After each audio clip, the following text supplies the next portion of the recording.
2교시 때 이어서 강의를 하도록 하겠죠. 자, 여러분들이 이제 8장에 들어와서 가벼운 내용이 아니고 조금 박사과정답게 내용이 지금 전개되고 있어요. 그래서 사회적 노화 관계에서 세대 관계, 친족 관계를 보고 있는데 이번 시간에는요, 이제 노부모와 성인 자녀 관계에 있어서 세 번째 세대 관계와 삶의 질에 대해서 한번 강의를 진행하려고 합니다. 일단 세대 간 자원 교환 양상과 관계의 질은 부모와 자녀의 심리적 복지와 삶의 질에 상당한 정도의 영향을 미친다. 이렇게 학자들은 봐요. 세대 관계와 삶의 질에 대한 연구자들의 초기의 관심은 노인이 고립되지 않고 자녀와 교환 관계 및 유대감을 유지하는 것이 노년기 삶의 질에 중요하다는 측면에 초점을 맞추었지요. 그런 맥락에서 주로 노인들을 대상으로 해서 자녀들로부터 지원 수혜가 노인의 삶의 질에 미친 효과를 살피는 연구들이 주류를 이루고 있어요. 그래서 여러분이 연구하면서 자기 주제와 연구 대상과 그 내용을 보면서 연구 동향을 보셔야 되는 거예요. 지원 수혜의 긍정적 효과에 주목했던 그런 이제 결과죠. 이후에 노부모가 일방적인 지원을 제공받는 존재가 아니라는 점이 밝혀지면서 노부모가 자녀에게 제공하는 지원이 노부모나 자녀의 삶의 질에 미치는 영향에 대해서도 실증적 연구가 이루어졌어요.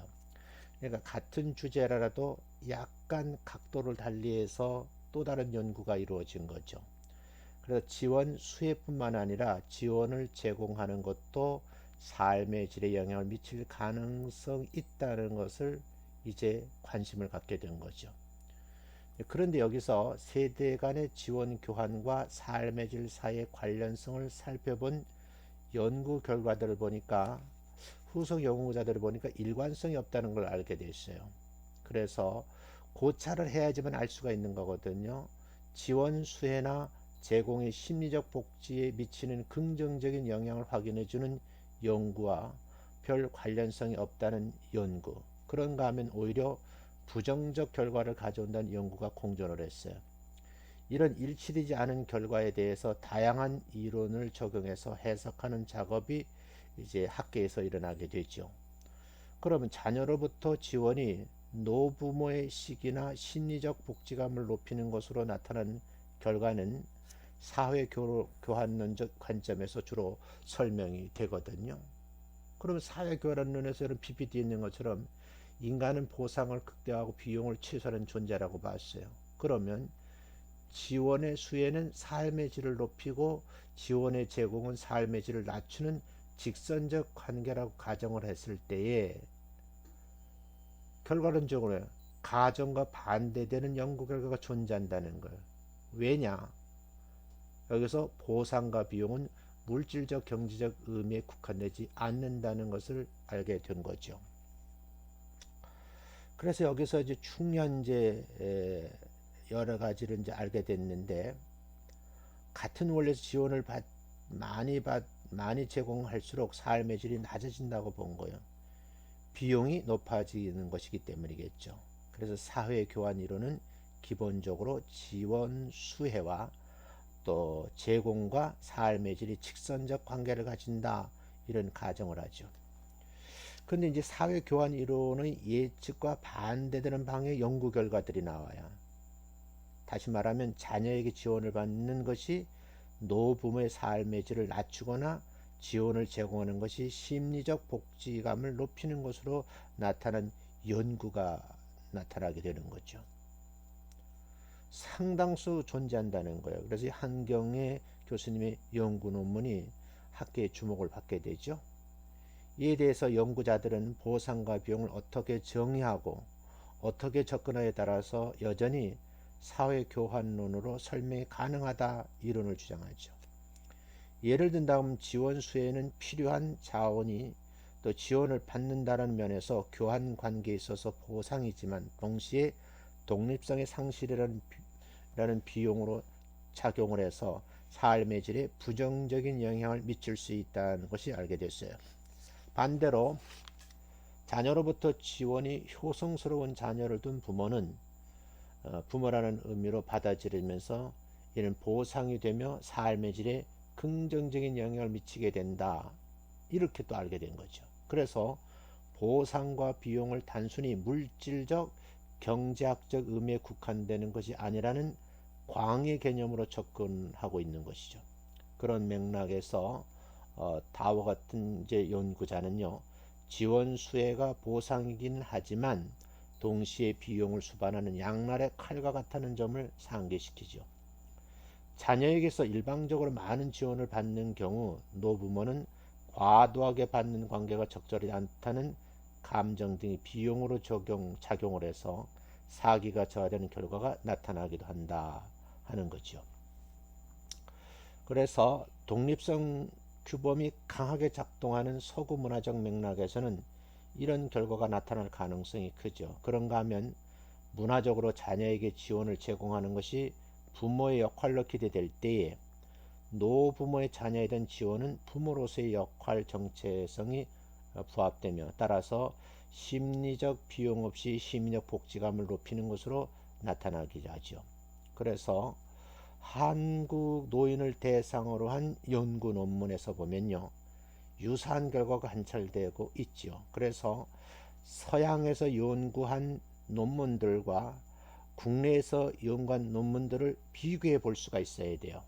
그러니까 동양에서 보는 연구 결과와 서양에서 본 연구 결과가 같을 수도 있겠지만 다를 수도 있다는 거예요. 연구자는요, 자녀에 대한 지원 제공이 노인들의 자존감을 높이고 자신을 더욱더 독립적인 느끼게 하여 삶의 질을 높인 것이다, 이렇게 해석을 하는 거죠. 제가 이제 박사학위 논문을 이렇게 보면 그 어떤 연구한 주제에 대해서 가설을 세우고 검증을 했어요. 그리고 데이터를 가지고 와서 논의를 하는데 논의한 내용을 가지고 해석을 붙일 줄 모르더라고요. 그러니까 그게 또 문제인 거예요. 해석이 안 되다 보니까 논의한 거 함의가 안 되잖아요.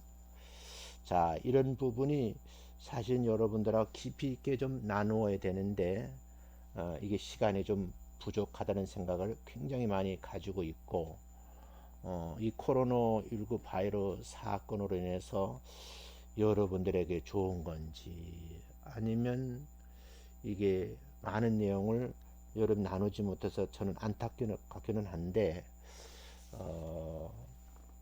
좀 요즘에는 좀 분간이 좀 잘 안 돼요. 여러분들의 그 수업 내용 답변하는 것도 보니까 조금 답답하다 그런 생각도 좀 들어요.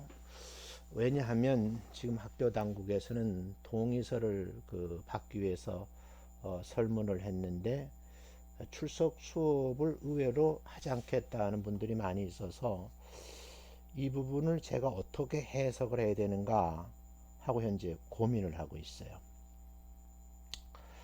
자, 이 부분에 대해서 여러분들하고 공평 이론으로 넘어가기 전에 좀 생각할 부분이 굉장히 많아요. 이 연구한 부분들이 굉장히 많거든요. 그래서 이 부분들을 함께 나누지 못해서 좀 아쉽다 그런 생각을 하면서 다음 주제로 좀 넘어가도록 하죠. 자, 그러면 공평 이론은 뭔가? 인간은 이익의 극대화보다 호혜적이면서 균형 잡힌 관계를 선호한다, 그런 이론이에요. 지원 교환의 이익과 삶의 질은 곡선적 관계를 띌 것이라고 가정을 하는 거죠.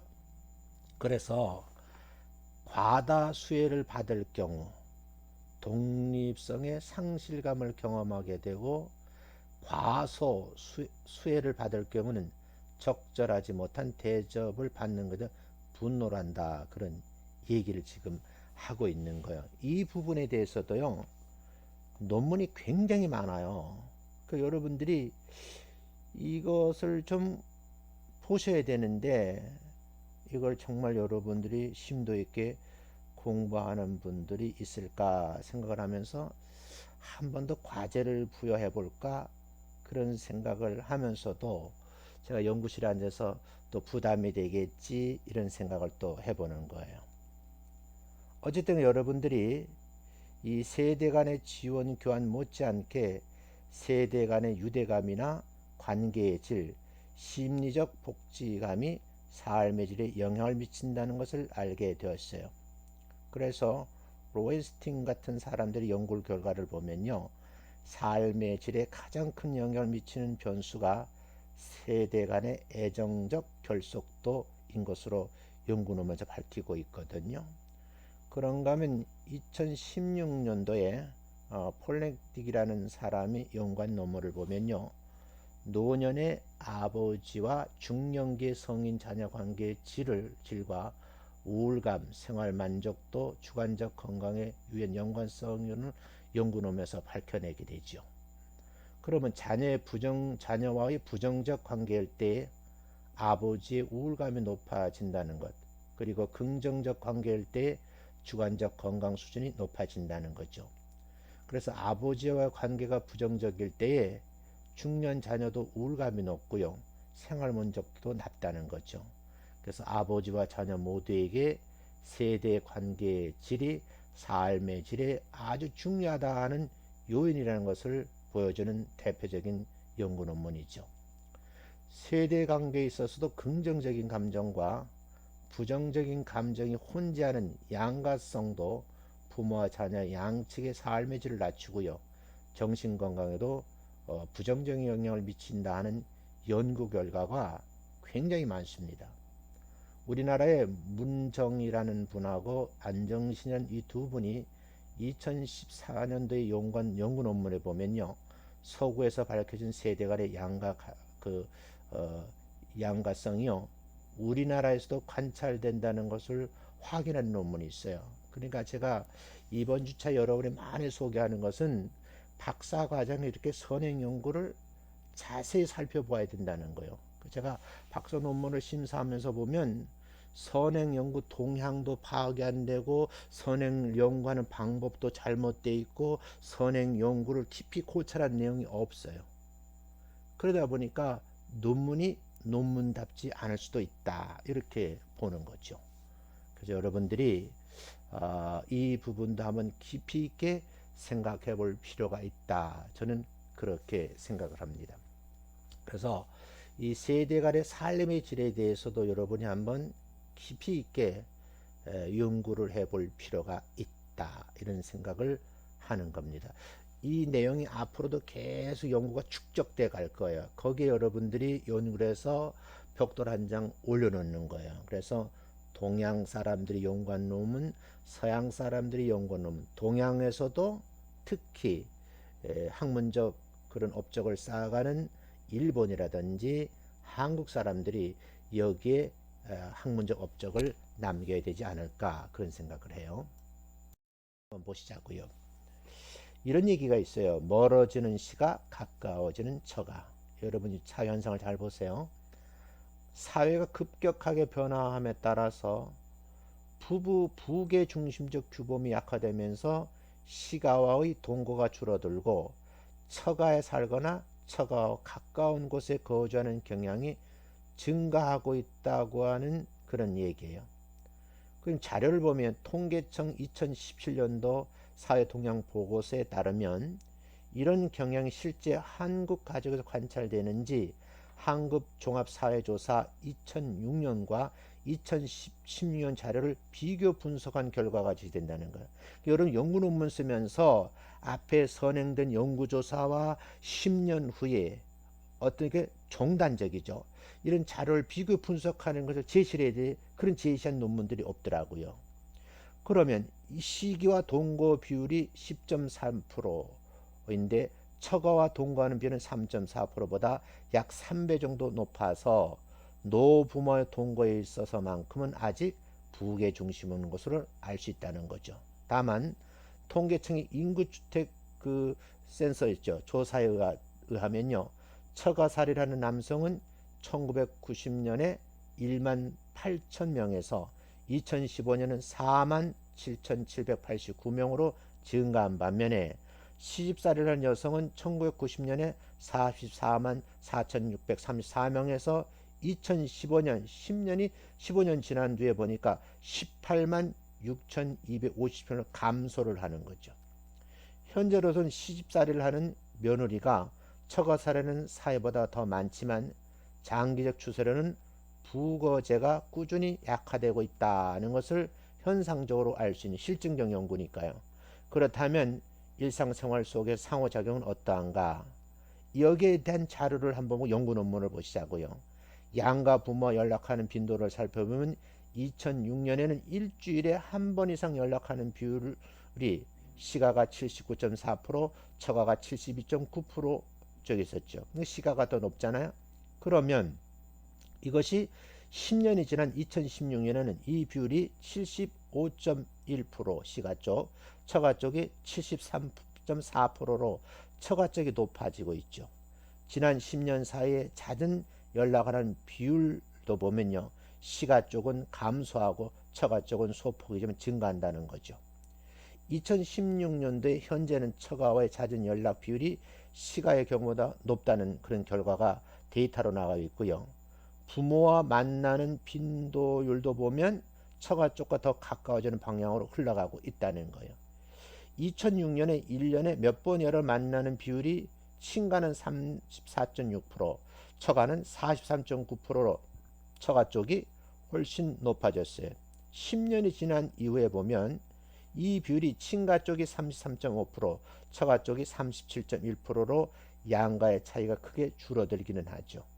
한 달에 한 번 만나는 비율도 2006년에 시가 쪽이 더 높았으나 10년이 흐른 2016년에는 처가 쪽으로 높아지고 있죠. 일주일에 한 번 이상 만나는 비율은요, 시가 쪽이 1.4%에 비해서 처가 쪽은 2.7%에서 상대적으로 크게 증가를 한다는 거죠.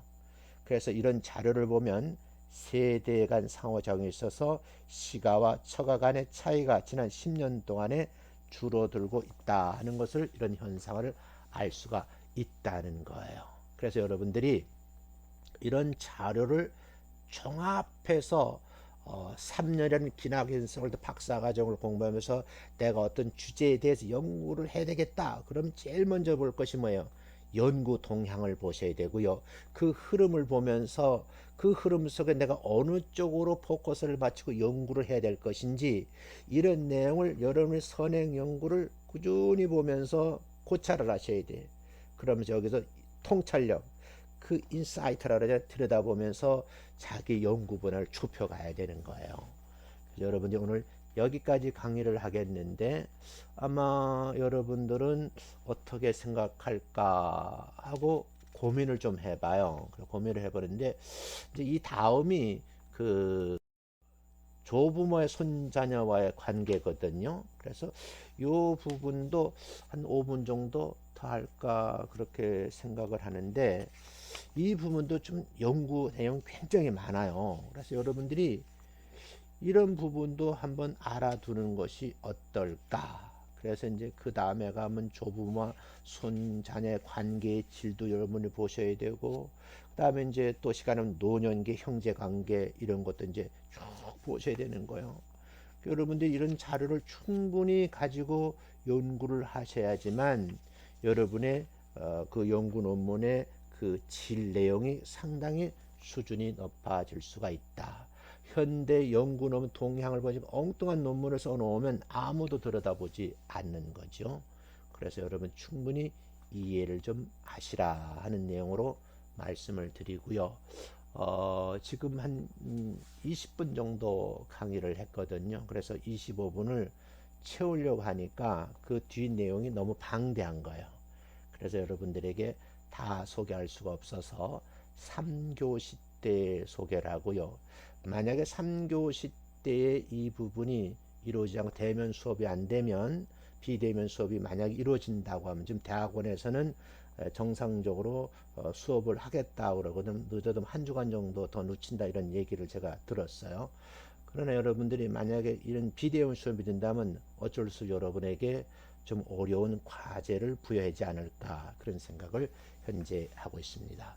자, 다시 한번 여러분들에게 감사를 드리고요. 이번 주차일은 제가 좀 이걸 수업 시간에 나누려고 했는데 여러분들이 자꾸 이제 비대면 수업이 이루어지다 보니까 그냥 미룰 수가 없어서 지금 현재 이런 깊은 내용을 다루고 있거든요. 그럼에도 불구하고 여러분 충분히 이해하시고 여러분들이 가지고 있는 분야에서 연구분은 거의 비슷하거든요. 동양이라는 것은. 그래서 한번 관심을 가지고 공부를 해달라 하는 부탁을 함께 드리면서 오늘 수업은 여기서 마치겠습니다. 수고하셨습니다.